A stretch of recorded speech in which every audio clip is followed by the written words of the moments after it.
కంప్లీట్గా ఇటు సైడ్ పొలం ఉంది, అటు బ్యాక్ సైడ్ వచ్చేసి తోట ఉందండి.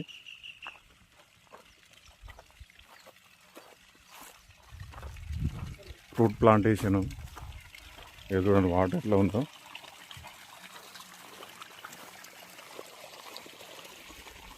అది మామిడి తోట, అదో 10 ఎకరాలు ఉంటుందట, మిగతాదంతా పొలం ఉంది. సైట్ అయితే బాగానే ఉంది, మనకు హైవేకి నియర్ బై ఉన్నది ఇది, ఎందుకంటే 2.5-3 లోపు వస్తుంది. విలేజ్కి ఏమో జస్ట్ ఒక 600-700 మీటర్ల దూరంలో ఉంది విలేజ్. కెనాల్ రోడ్ ఉంది, జస్ట్ 300-400 మీటర్లు కెనాల్ రోడ్, పెద్ద రోడ్ మళ్ళీ అది కూడా.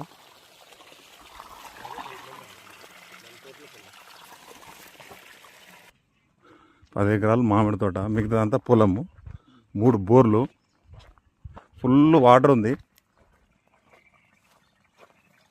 Full water.